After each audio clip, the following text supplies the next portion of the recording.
Good afternoon, good evening, good morning, whichever time of the day it is for you guys. Let's look at some math today, focused on the sine rule, also called the law of sines. This comes out of section 11.3. It's involving triangles that are not right triangles. So we can use trigonometry where you don't necessarily have to have a right triangle. I want to show you guys this rule and where it comes from.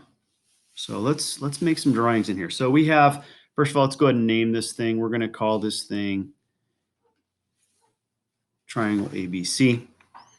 And then we can take this, and by the way, this is a little bit different setup than what you would see in the book. Theirs is very similar to this. There's an investigation 7 on page 484. But so it doesn't matter though, really overall is the relationship we want to see happen. Okay, so if we have our triangle set up as triangle ABC, there's nothing special about this right triangle. It's just any general triangle.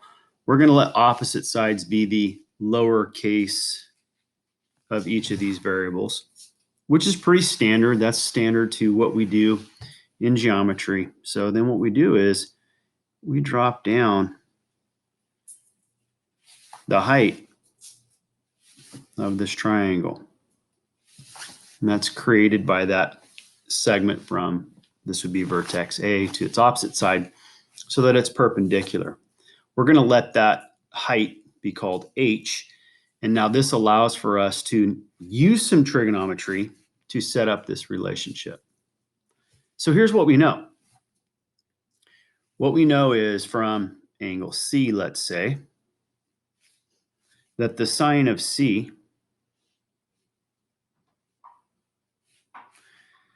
is the same as H over B. So focus particularly on, let's put yellow in here, focus particularly on this triangle to get that information. All right, so likewise, we can go ahead and say then that over here with angle B, that we have that the sine of B is equal to H over C. Those represent those side lengths. So now what we can do with these two independent equations is let's solve this one over here for B. So we're going to solve by multiplying both sides here by B. And we get this relationship then that H is equal to B sine C.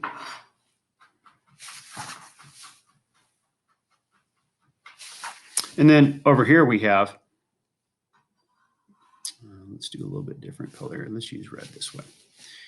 We've got, if we multiply both sides by C, then we've got that this same value of H, that H in this equation is the same the H in the other one. That's equal to, those cancel and give us then that H is equal to C sine B. So since both of these equations involve H and they're both solved for H, then what I can do is I can go ahead and substitute one in for the other. And so how would that look? And then how does that set up our relationship? So based on these two, I can then say that B sine C, that's from this equation, is going to be equal to C sine B. This should be a lowercase c. We'll make it little. Whoa, that was weird. Let's try that again. Disregard that little triangle there. That should be a C. All right. So now what we can do is we can actually divide both sides by C here. And then simultaneously, well, we'll just go ahead and that leaves us with, oh, sorry.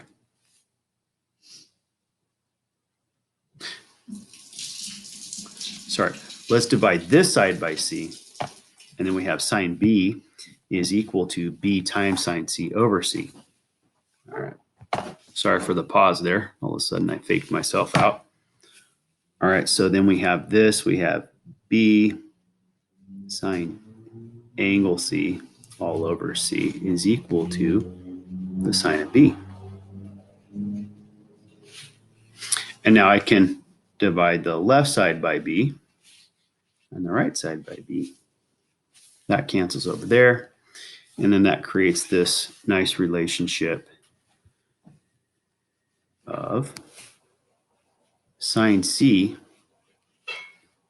is to C as sine B is to side B. So the sine of C is to side C as the sine of B is to side B. Now, this is actually can be extended then to include our other angle. And you're going to actually see that in the text on page 484. They do it as an extended, a triple, I guess it would be a triple proportion. That's how you would call that.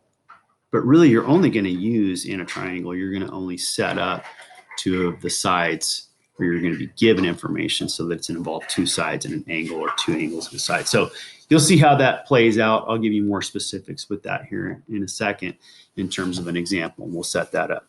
We'll get that set up and then we'll solve it in the next video. Okay, so how does this play in? How do we actually use this? Let's go back up here to do some solving. Let's take our same, just get this information out of here. Let's keep this triangle ABC. And we can apply this law in this way. So let's say that we're given that opposite angle A, we have angle A. Let's go ahead and give it a measure. Let's say that angle A is, let's go 68 degrees. And then let's say that the opposite side here is 18 centimeters. And then we've got this side as, I don't know, let's go like 8 centimeters. And so then they want us to find, say, angle C. Like they want to know, well, we'll let that be theta. What is the measure of angle C? So this is the setup, and this is the question they'd ask.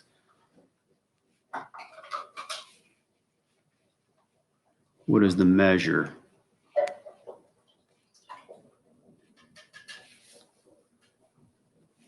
of angle C? And so here's how we would set that up. We would use this relationship that we see down here. We would take this, something similar to this, not exactly, because we got sine A, but A can substitute into this. It doesn't matter which angle we use in this relationship. Let's just go ahead and create some space here. So the law of sine, or as they call it in this text, the sine rule, it allows us to be able to take this information and set it up as such. So we're going to go like this, and it's opposite. So I don't know if you picked that up, but it's opposite sides in terms of the sine rule that allows us to do some calculation. And so it would set up like this. Our unknown angle, C, so the sine of C is to its opposite side, 8, as the sine of A is to its opposite side, 18. But we know what A is, so let's actually put that in there. We know that that's 68 degrees. So that proportion can be set up. Okay, let's just cap this off by putting the actual rule in like they do in the text. And it's set up just like this. So I'm going to redraw this triangle, and it allows us to be able to say this.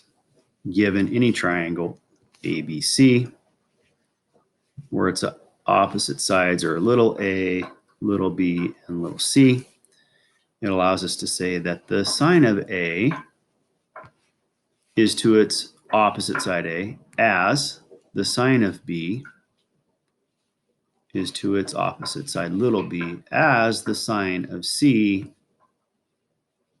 is to its opposite side little c. This is a proportion, and it's an extended proportion. And keep in mind, within these problems, we're not going to use all three to do the solving. You're going to do it just like what you see above here, the example I gave you. That's going to be the setup. In the next video, we'll go ahead and solve this. Okay, I'll give you some more specifics in that next video. At least this should get you going with that rule.